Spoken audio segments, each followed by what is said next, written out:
Glória a Jesus. Paz do Senhor, queridos. Amém. Pode tomar o seu assento, em nome de Jesus. E abra sua Bíblia comigo, por gentileza, no Evangelho segundo escreveu João, no capítulo 8. Vamos ler do versículo 1 até o versículo de número 11. Glória a Deus. Evangelho do Senhor Jesus, segundo escreveu João, capítulo 8, do versículo 1 até o versículo de número 11. Já que estamos falando de Jesus, vamos manter o nosso foco nele, né? Glória a Deus, glória a Deus. Se fosse para dar um tema para essa mensagem, esse tema seria o Mestre Jesus, o maior educador de todos os tempos. Amém? Amém. Glória a Deus. Nós vamos aprender alguma coisa aqui que ele nos ensina nesses 11 versículos.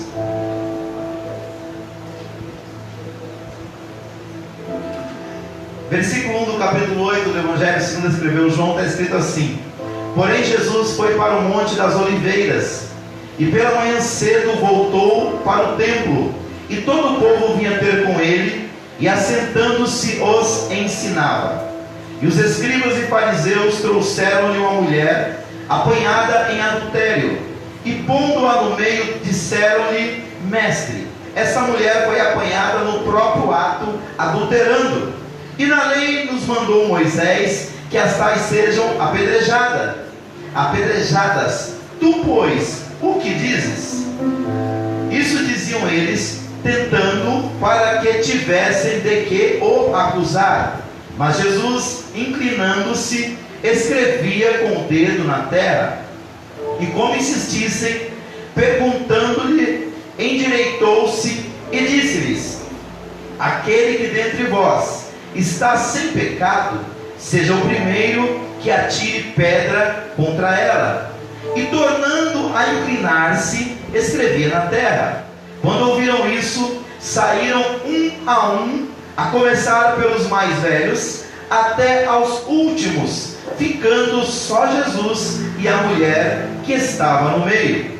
E endireitando-se Jesus, e não vendo ninguém mais do que a mulher, disse-lhe: Mulher, onde estão aqueles teus acusadores?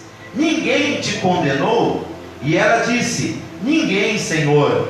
E disse-lhe Jesus: Nem eu também te condeno. Vai e não peques mais. Amém, queridos? Amém. Amados, esse texto aqui, ele nos mostra muito de como Deus nos trata nos momentos que nós erramos, nos momentos que nós falhamos, nos momentos que nós transgredimos. Só que essa parte da mensagem eu quero deixar para a conclusão.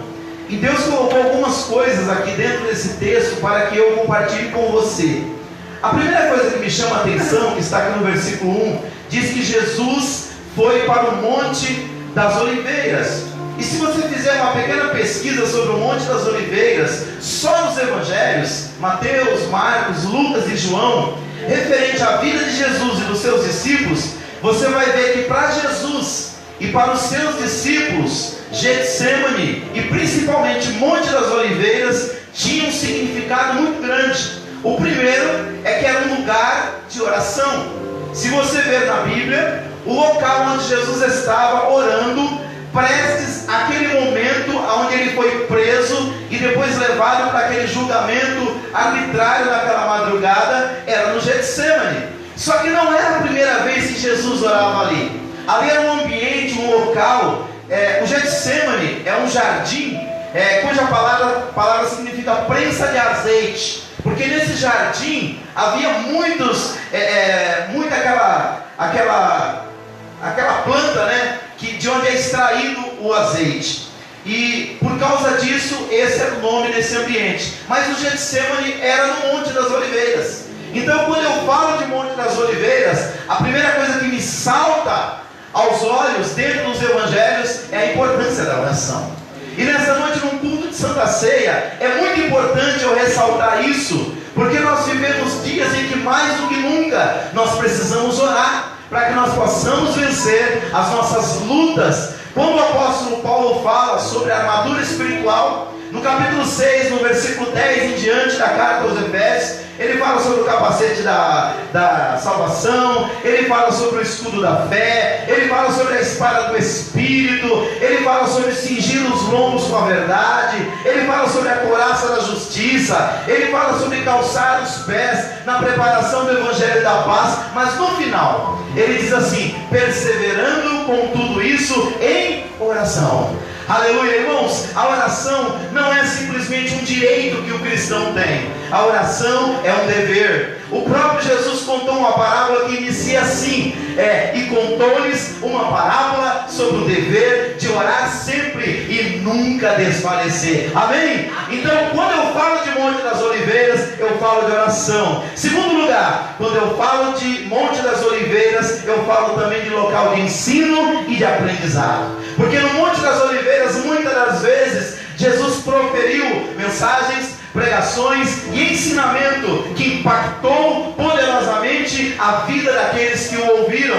Irmãos, não tem como você servir a Deus se a palavra de Deus não estiver inserida dentro do seu coração, dentro do seu contexto, dentro da sua realidade. E quando Jesus parava para ensinar, o que ele ensinava? Ele ensinava a lei de Deus, ele ensinava os princípios do reino de Deus, ele ensinava os valores eternos. Mas Monte das Oliveiras não é só para orar e para ensinar e aprender a palavra, também era lugar de comunhão. Porque ali, quando Jesus se reunia com os seus discípulos, a comunhão crescia, porque ele compartilhava com eles coisas que estavam dentro do seu coração. Irmãos, nós só devemos abrir o nosso coração para aqueles que estão mais próximos de nós, porque esses vão ouvir aquilo que estamos colocando para fora, sem julgamento. Toma muito cuidado quando você abrir o teu coração para quem você está abrindo o coração. Então, o Monte das Oliveiras era lugar de oração, era lugar de ensino, era lugar de comunhão, mas também era lugar de discipulado. O que é discipulado, pastor Davi? É uma formação com um objetivo específico. Quando você está discipulando alguém, você não está meramente ensinando ela, não, você está preparando ela, você está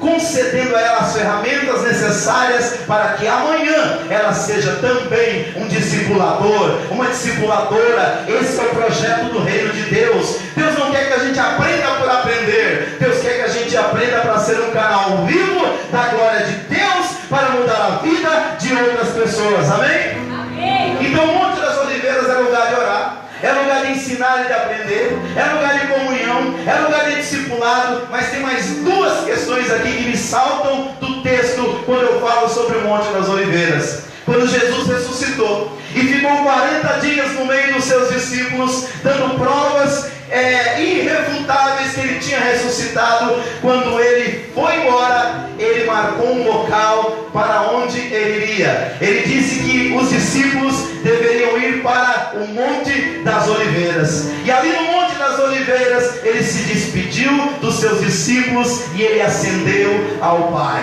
Então, quando eu olho para esse último aspecto do Monte das Oliveiras, eu entendo que o Monte das Oliveiras nos evangelhos é local de despedida, de ascensão, e é lugar de bênção da parte do Senhor. Porque a Bíblia fala que depois que ele despediu deles, ele os abençoou, e assim ele subiu para o Pai. Mas existe ainda um último aspecto que eu não posso deixar de falar nesta noite, que eu nem marquei, mas que me veio à memória agora. A Bíblia promete que quando Jesus retornar à terra no arrebatamento, ele virá nas nuvens para buscar a sua igreja. Depois ele entra com essa igreja lá nas bodas do Cordeiro, e antes disso passa pelo tribunal de Cristo para ela ser galardoada. Mas quando ela estiver nas bodas do Cordeiro, segundo a escatologia bíblica, no final da grande tribulação, a Bíblia fala que Israel estará aqui na guerra do Armagedon, cercada por todas as nações, depois de ter quebrado o seu pacto com o anticristo, por perceber que ele não era o Messias. E a Bíblia diz que nesta hora Israel clamará pelo Messias, e o clamor de Israel entrará céu adentro e encontrará a igreja no banquete das bodas do Cordeiro. E nesse momento Jesus vai dizer para a igreja: olha, a minha esposa, porque a igreja não é esposa, a igreja é noiva, a esposa é Israel, a esposa vai clamar, e a noiva do Cordeiro sairá do céu para socorrer o seu povo aqui na terra.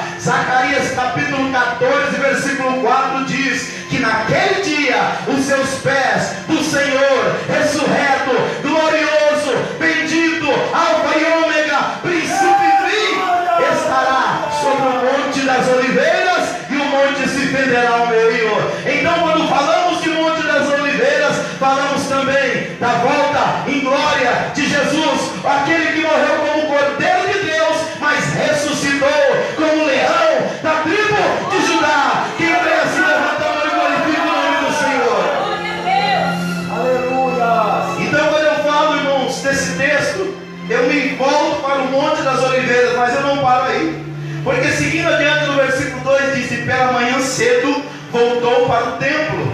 E quando eu falo dessa volta para o templo, eu entendo uma coisa: dentro do contexto da fé cristã, irmãos, esse espaço que nós chamamos de templo é muito importante. Alguém, por causa de 1 Coríntios capítulo 3, versículo 16, que diz que nós somos o templo de Deus, morada do Espírito Santo, e não está errado, é verdade. Passou-se a desprezar esse ambiente onde a igreja se reúne.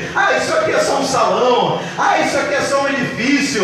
Isso aqui é só um prédio. Não, irmãos. A partir do momento que nós entramos num recinto como esse, nós fechamos um contrato, nós acertamos com alguém, nós consagramos esse espaço para o Senhor. E esse espaço é onde nós nos reunimos, é onde nós adoramos, é onde nós glorificamos, é onde nós bendizemos, e é onde nós somos edificados pelo poder da palavra de Deus. Então o templo é o corpo, sim, mas esse espaço continua tendo valor. E Jesus, na sua época, fez desse espaço um momento, um local, um ambiente onde ele transformava vidas, onde ele mudava corações. Então o versículo 2, a parte A diz: Jesus voltou para o templo. Então guarde isso dentro da caminhada cristã. Por que eu estou falando da caminhada cristã? Porque dentro da caminhada judaica existe um espaço que é chamado de sinagoga, e é sagrado para eles. Dentro do pensamento muçulmano ou islâmico existe um espaço chamado mesquita, onde eles entram, valorizam, reconhecem e reverenciam. E por que a igreja do século 21 está tratando a casa de Deus, que Jesus chamou de casa de oração, como se fosse um lugar qualquer? Não, irmão, esse lugar aqui foi separado para a glória de Deus, para o louvor do Senhor. Guarde isso. Aqui é lugar de adoração, diga adoração. Aqui é lugar de pregação, diga pregação. Aqui é lugar de sacrifício, diga sacrifício. Mas aqui é lugar de transformação. Aleluia! Como é que o senhor prova isso, pastor Davi? Vou te dar um exemplo prático da sua vida. Quantas vezes você veio esse lugar triste e saiu alegre? Quem já aconteceu isso? Diga amém. Amém. Quem já entrou aqui angustiado, perturbado e saiu em paz? Diga amém. Amém. Quem já viu vida ser transformada e salva nesse lugar? Diga amém, diga glória a Deus. Então a gente tem que valorizar o lugar, irmãos, porque é onde nós consagramos ao Senhor, e é onde o Senhor se encontra conosco, é um local diferente. A prova disso é que quando Moisés se aproximou de um monte, um pedaço de terra como outro qualquer, e a presença de Deus estava lá, Deus bradou da sarça e disse: tira a sandália dos teus pés, porque esse lugar é santo. Mas não é santo porque é um monte, não é santo porque tinha uma sarça, não é santo, não, irmãos, não é santo por causa da religião, da tradição, não. É santo porque a presença de Deus está ali, e aonde a presença de Deus está, alguma coisa acontece. Aleluia! Então, irmãos, esse texto me mostra que o Monte das Oliveiras tem uma importância. E aí eu te faço uma pergunta: você tem um Monte das Oliveiras? Um lugar onde você ora, um lugar onde você aprende da palavra, um lugar onde você exerce comunhão com Deus, um lugar onde Deus te discipula, um lugar onde você está mais próximo do Senhor e que a qualquer momento Ele pode te chamar para subir? Pois tenha porque é importante. Se você não tiver em lugar nenhum da terra, nem na sua casa, esse é o lugar que Deus preparou para você. Segundo lugar, quando falamos de templo, nós falamos de um local reservado para nós nos encontrarmos e nos reencontrarmos, nós edificarmos vidas e sermos edificados por essas vidas também.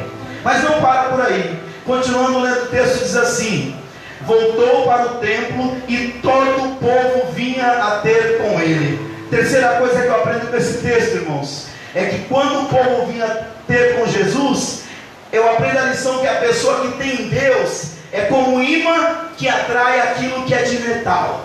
Se você passar um imã no lugar, o que ele faz? os pequenos pedaços de ferro são atraídos para ele.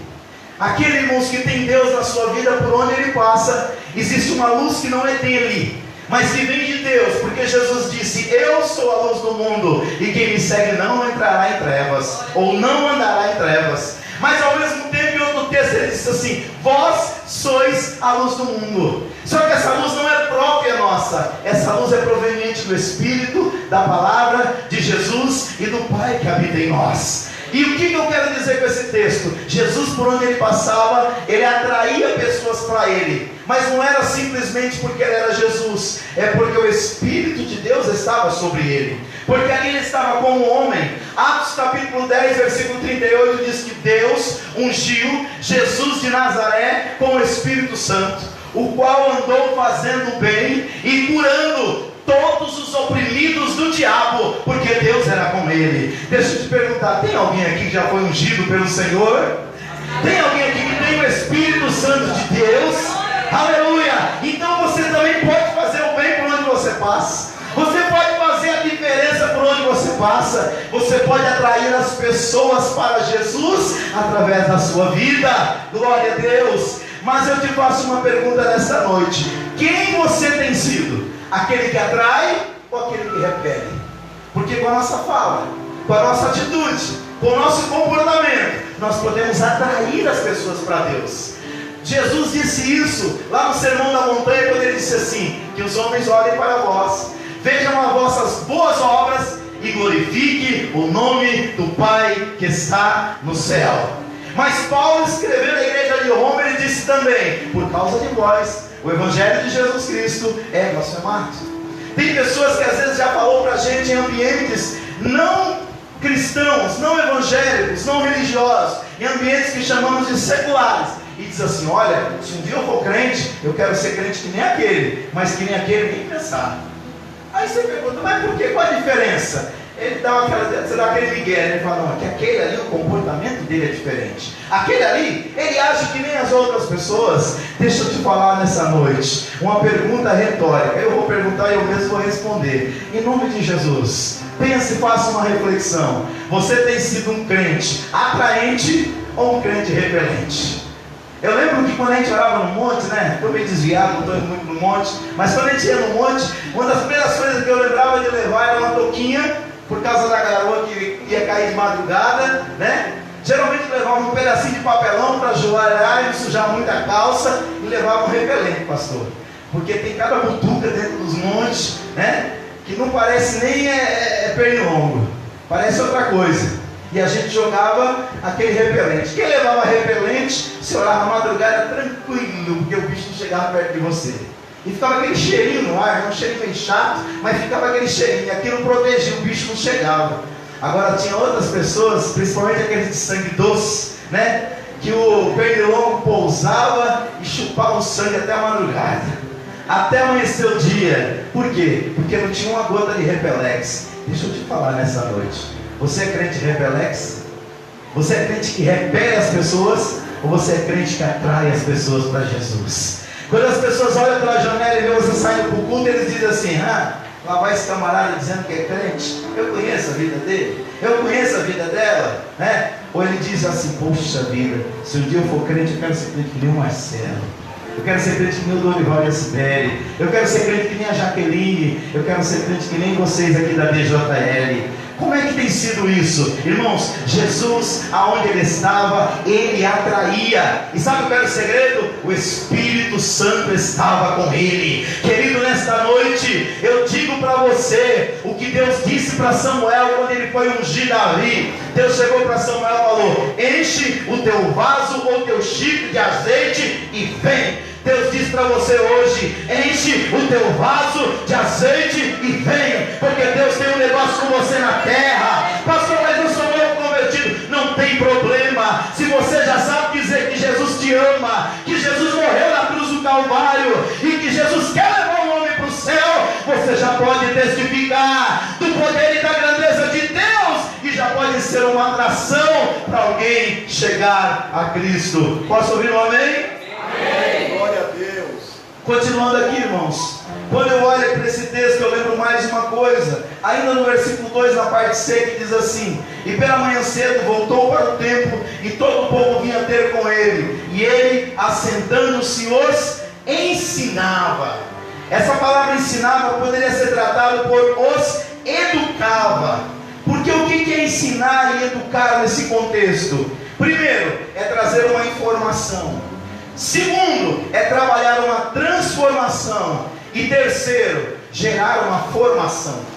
O que Jesus estava fazendo? Ele estava formando discípulos parecidos com ele. Não bastava só ter a informação. Por que eu digo isso? Porque está cheio de gente que tem informação, mas não coloca a informação em prática. Segundo, precisa ter transformação. A Bíblia diz que aquele que está em Cristo, nova criatura é. As coisas velhas já passaram e tudo se fez novo. Está havendo uma transformação. E quando isso acontece, acontece uma formação espiritual. O caráter de Cristo se forma dentro dessa pessoa. E quando eu digo isso, na Bíblia Sagrada, Deus nos traz pelo menos 4 áreas. Porque tem gente que acha que o cara é crente só para morar no céu. Aceitou Jesus, carimbo na testa, esse aqui pertence a Deus. No dia que Jesus vier, vai levar para o céu. Oh glória, aleluia. Isso é muito lindo. Só que se você viver a média aí que o povo está vivendo hoje, se for mulher, vai viver uns 79, 80 anos. Se for homem, vai viver pelo menos 74, 75. Na média, irmãos. Uns vivem muito mais e outros muito menos. Mas a média no Brasil é isso. Durante esse período de tempo, irmão, nós precisamos pegar o que o Senhor nos ensinou para pelo menos 4 áreas da nossa vida. Primeiro, a área biológica. O que é a área biológica? O que como, o que bebo, como durmo. Ou seja, são as minhas necessidades primárias. A Bíblia ensina como comer, a Bíblia ensina como beber, a Bíblia ensina como dormir, a Bíblia ensina sobre a área biológica. Segundo, a Bíblia fala também sobre a área psicológica. Quando Jesus fala assim: não andeis ansiosos por coisa alguma. Quando Pedro disse: lançando sobre ele toda a vossa ansiedade, porque ele tem cuidado de vós. O que ele estava falando? Da área psicológica. Tem crente que biologicamente, fisicamente, 100%. Espiritualmente, 100%. Psicologicamente, qualquer coisa abala. Irmãos, quando nós estabelecemos a nossa fé no Senhor, uma paz é gerada dentro de nós. E Paulo disse que a paz de Deus guardará os nossos sentimentos em Cristo Jesus. O que eu quero dizer com isso? Jesus ensinava sim sobre como agirmos na vida biológica, mas também como agir na vida psicológica. Mas uma terceira área ele abordou muito, que a Bíblia toda aborda, que é a área sociológica. São os nossos relacionamentos, irmãos. Você pode estar muito bem fisicamente, você pode estar com a cabeça muito legal, espiritualmente você pode estar buscando a Deus, está cheio de Deus, mas se não tiver um bom relacionamento com as pessoas, tudo vai por água abaixo. Lembra daquela viúva que o profeta foi lá e operou um milagre na casa dela? Ele disse: pede vasos emprestados e não poucos, porque o Senhor multiplicará o azeite da sua botija. O que ela fez? Ela correu na vizinhança. Uma pessoa que tinha um bom relacionamento com as pessoas, Então, na área sociológica, ela também ia bem. Ela correu na casa das pessoas, pegou vários vasos emprestados, e aí ela pegou o azeite e pegou a palavra que Deus tinha dado para ela e colocou em prática.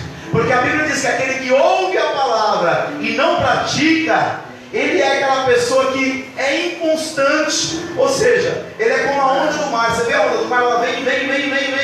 Já ouviu aquela expressão morrer na praia? É assim, ela vem, morre na praia. Por quê? Não pratica aquilo que recebeu. A mulher recebeu uma orientação, entrou para casa, colocou os 2 filhos para dentro, pegou a vasilha e começou a deitar azeite nas vasilhas que eram emprestadas. Daqui a pouco o azeite foi derramando, rendendo. Daqui a pouco ela falou: traz uma vasilha. Aí os meninos falaram: acabou as vasilhas. Aí a Bíblia fala: aí o azeite parou. Não é que o milagre parou, não é que o azeite se estancou, ele parou. Não é que ele acabou, não, acabou as vasilhas. Irmão, assim é Deus. O nosso Deus é um Deus ilimitado. A Bíblia fala que Ele é poderoso para fazer infinitamente mais além daquilo que nós pedimos e daquilo que nós pensamos. Como? Segundo o poder que em nós opera. Amém? Então, quando acabou as vasilhas, o azeite parou. Mas se tivesse mais vasilha, ela estava derramando azeite até hoje. Quem crê diz amém? Amém. Mas isso é fruto do quê? De um relacionamento com as pessoas, vida sociológica. E aí, por último, eu cito a vida espiritual, porque Jesus também falou dela. Jesus também ensinou sobre ela. Mateus 6,33, ele diz: buscai primeiro o reino de Deus e as suas justiças, e estas coisas, comer, beber e vestir, vos serão acrescentadas. Mas quando se fala de primeiro é porque tem segundo, terceiro. Ninguém coloca primeiro, ele falava buscai unicamente o reino de Deus. Não é isso que ele disse. Ele disse para você colocar o reino primeiro. Mas a vida sociológica, a vida biológica, a vida psicológica também é importante. E na Bíblia e ao nosso redor tem orientação para isso também. O que precisamos fazer? O que Paulo disse: examine tudo e retenha aquilo que for bom. Amém? Deixa eu continuar aqui para nós terminarmos, concluirmos esta mensagem. Quando eu olho para o versículo seguinte, irmãos, aqui diz que Jesus, ainda no versículo de número 3, diz: trouxeram uma mulher adúltera. E aí eu faço uma pergunta: alguém consegue adulterar sozinho? Sim ou não? Já viu aquele ditado que mamãe sempre falava? Quando não quer, dois não brigam? Eu digo mais: quando não quer, dois não beijam, né? E como é que a mulher adulterou sozinha? E por que só trouxeram a mulher? Por que não trouxeram o adúltero também? Jesus, você acha que ele não percebeu isso? Ele percebeu que ali estava acontecendo alguma coisa errada. Ali estava havendo uma parcialidade. Irmãos, nós como cristãos temos que aprender a entender e enxergar as injustiças. O que estava acontecendo ali era uma injustiça. A lei mandava apedrejar, mas a lei não mandava apedrejar as mulheres, mandava apedrejar os adúlteros. Então o homem tinha que estar junto. Por que não trouxeram o homem? Talvez ele pulou, ele foi mais rápido, né, para colocar roupa, não sei. Mas se eu parar para pensar numa sociedade machista como aquela, é bem provável que liberaram o homem e trouxeram a mulher para ser apedrejada. Então, irmãos, aqui eu aprendo outra coisa. Nós como cristãos precisamos aprender a não julgar de forma ilícita, de forma equivocada. A Bíblia não proíbe o julgamento, pelo contrário, a Bíblia fala que até quando as pessoas profetizam, 2 ou 3 profetizem, está lá em 1 Coríntios 12, e a igreja julgue. Qual que é o julgamento que Deus não permite? É o que está no capítulo 7, a partir do versículo 1 de Mateus. É o julgamento temerário. É um julgamento como está aqui o jurista, né? Quando o contraditório não é levado em conta. Porque acusar é muito fácil, irmãos. Difícil é tentar entender o outro lado.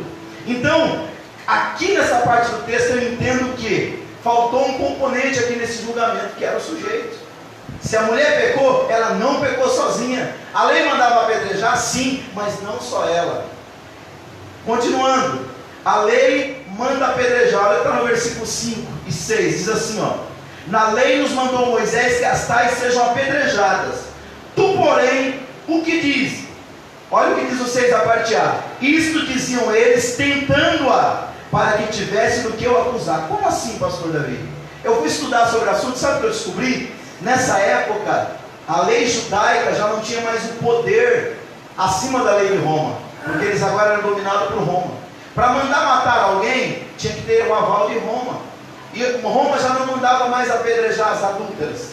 Se Jesus manda apedrejar, ele está se colocando acima da lei judaica, dos sacerdotes, dos escribas, e também acima da lei romana. Ele cairia em contradição.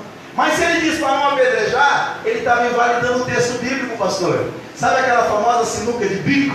A pessoa não sabe o que fazer. Mas, irmãos, o que eu admiro em Jesus é porque ele tinha uma sabedoria muito grande.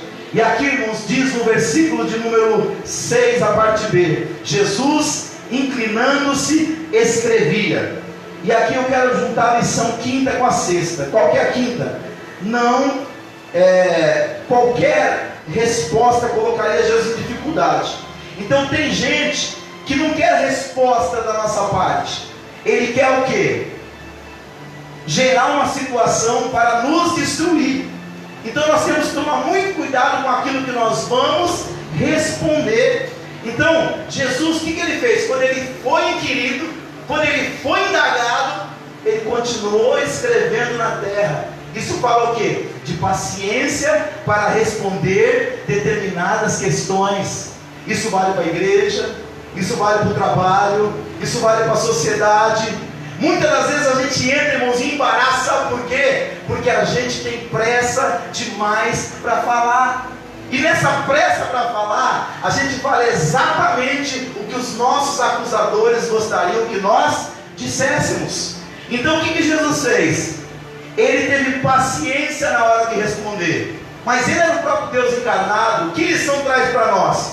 Diante de questões difíceis, irmãos, nós precisamos orar. Nós precisamos pedir sabedoria para Deus e pensar em quem está nos perguntando e por que está nos fazendo essa pergunta. Eu falo muito isso com o pastor Dorival no ambiente que a gente trabalha, porque lá é um ambiente de esquerda, de direita, de centro, lá tem de tudo um pouco.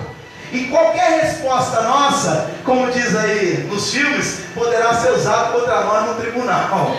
Então a gente tem que tomar cuidado. E nesse tempo onde tudo é gravado, irmão, você tem que tomar cuidado. Não dá para falar tudo que vem na cabeça. Não, mas eu sou crente em Jesus, eu sou cheio do Espírito Santo, Deus mandou, eu falo e pronto, e acabou. Opa, beleza, então vai com Deus, né? Mas a Bíblia fala aqui, está lá em Provérbios, o avisado ouve o conselho e se desvia. O simples passa, cai no buraco e sofre a pena. Então nos dias que nós estamos vivendo, não dá para falar tudo que a gente pensa. A gente tem que refletir muito nas respostas. Foi o que Jesus fez. E enquanto ele estava ali escrevendo, Deus deu para ele uma direção de resposta. Eu estou falando aqui para alguém que está sendo muitas vezes pressionado a dar uma resposta muito rápido. E Deus diz para você nesta noite: eu te darei a resposta. Eu te mostrarei o que você vai falar, para que o meu nome seja glorificado na sua resposta, na sua decisão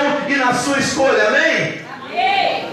Então, irmãos, aqui o que Jesus faz? Ele continua escrevendo no chão, com certeza pensando em como iria responder, para nós caminharmos para o final. Aqui nós vemos uma lição poderosa. Será que nós somos tão melhores que os outros, né? Para nós respondermos de qualquer maneira? Será que somos melhores do que Jesus? Versículo seguinte aqui, seguindo o texto, diz assim: e como insistisse, versículo 7, perguntou-lhes endireitando-se. Ele não disse nem que sim nem que não. Ele disse assim: aquele que dentro de vós está sem pecado, seja o primeiro para tirar a pedra. Ele mandou matar? Ele mandou apedrejar? Ele anistiou ou inocentou ela? Também não.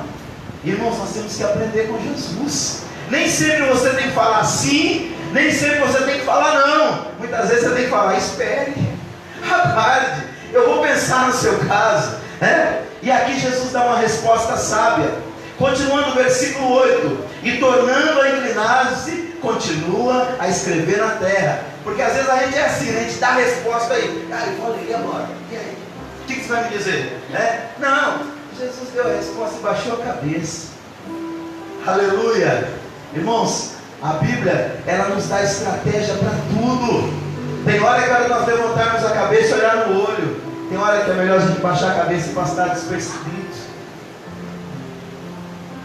A Bíblia fala que é melhor um cão vivo do que um valente morto. Está na Bíblia. Muitas vezes a gente quer ser tão valentão e a gente perde as bênçãos do Senhor. Concluindo, a Bíblia fala no versículo número 8, que eles foram saindo um a um, versículo 9, a começar pelo mais velho até os últimos, e ficaram só Jesus e a mulher que estava no meio. Versículo 10: e endireitando Jesus, e não vendo ninguém mais do que a mulher, disse: mulher, onde estão os teus acusadores? Ninguém te condenou? E ela disse: ninguém, Senhor. E disse-lhe Jesus: nem eu também te condeno. Vai e não peques mais. E aqui, irmãos, a nossa conclusão, o que nós podemos ver depois dessa resposta de sabedoria de Jesus? E falando de sabedoria, irmãos, eu não sei se você já prestou atenção, o livro de Provérbios, que é o livro de sabedoria, ele tem 31 capítulos. E eu te aconselho a ler um capítulo de Provérbios por dia. De preferência o respectivo ao dia. É dia 1, leu 1. É dia 12, leu 12. E quando terminar de ler, não lê por ler, não. Diga para Deus assim: Senhor, que chave de sabedoria, que conselho de sabedoria que o Senhor quer que eu aprenda nesse texto. Sabe por que eu estou dizendo isso para você? Porque anos atrás eu recebi esse conselho. E eu fiz isso durante meses em uma empresa que eu trabalhava, nos horários que eu tinha livre. E quanta coisa que Jesus me ensinou. Não sou a pessoa mais sábia no mundo, pelo contrário, somos mais tolos. Mas eu aprendi muito com aquilo que Deus quer nos ensinar no livro de sabedoria, que é Provérbios de Salomão. Então Jesus dá uma palavra de sabedoria. Os homens não sabendo o que fazer, porque todos sabiam que eram pecadores dentro da cultura judaica, eles deixaram as suas pedras e foram embora. E aqui eu aprendo 4 coisas, irmãos. Primeiro, Jesus concede a esta mulher uma nova oportunidade. Diga oportunidade. Deus concede a ela uma oportunidade de uma nova atitude. Diga atitude. Deus dá a ela uma oportunidade de um novo começo, um recomeço. Diga recomeço. E a última palavra, comentei com o pastor Dorival isso essa semana. Deus dá a ela uma nova possibilidade. Diga possibilidade. Fique de pé em nome de Jesus. Eu não sei porque o Senhor me deu essa palavra para entregar para a igreja hoje, mas Deus o sabe. E Deus quer conceder para cada um de nós aqui 4 coisas. Primeiro, novas oportunidades. O que você tem feito até aqui com as oportunidades que Deus já te deu? Ele está te dando mais uma. Eu não sei se Ele vai dar mais uma segunda, mas hoje Ele está te dando mais uma oportunidade. Segundo, Ele está te dando uma oportunidade para você mudar de atitude. Por quê? O mundo não muda se a gente não mudarmos. Quando a gente muda de atitude, tudo muda. Eu cresci ouvindo do meu pai, de saudosa memória, que a vida é dura para quem é mole, mas a vida fica mole para quem endurece. Não é? E está na Bíblia isso, porque lá em Provérbios, aquele que for frouxo, no dia da angústia, a sua força será, pequena. Terceiro, Deus concede para você hoje um novo começo. Sabe o que aconteceu? Deus pega, joga no mar do esquecimento e põe uma placa: proibido pescar. Deus está te dando um novo começo. Mas para acabar, terminar e concluir a mensagem, Deus está abrindo um leque de possibilidades. Você pode ir nessas possibilidades ir para um caminho muito melhor e mais excelente, de acordo com a vontade de Deus. Mas você pode, dentro das possibilidades, também voltar para viver a mesma vida que você vivia. Eu não sei o que essa mulher fez, porque a Bíblia só fala dela até aqui. Mas daqui em diante, não dependia mais de Deus, dependia dela. Aleluia! Deus entregou a nossa vida nas nossas mãos. E junto com a nossa vida, Ele nos entregou um presente chamado livre-arbítrio, que pode ser a maior bênção, mas que pode ser também a nossa maior maldição. O que vamos fazer com a nossa liberdade é o que conta. Vamos orar ao Senhor? Pai querido, Deus amado, o Senhor foi misericordioso com aquela mulher, Senhor, e concedeu a ela uma nova oportunidade, uma nova possibilidade, um novo momento para ela ter uma nova atitude, Pai. Senhor, que nesta noite todos nós possamos compreender isso, que cada dia de vida que o Senhor nos concede é um tempo novo para uma nova oportunidade, para nós termos novas atitudes, para nós termos novos começos, ó Pai, mas também para nós abrirmos para novas possibilidades. Guia nossos passos, ó Pai, orienta as nossas escolhas e as nossas decisões, e que todas elas, ó Pai, venham louvar, venham exaltar, venham glorificar, venham bendizer o Teu nome, Pai. É o que eu te peço nesta noite, para toda esta igreja e aqueles que nos acompanham por esta live, Pai, em nome de Jesus. Sente-se e dê uma salva de palmas bem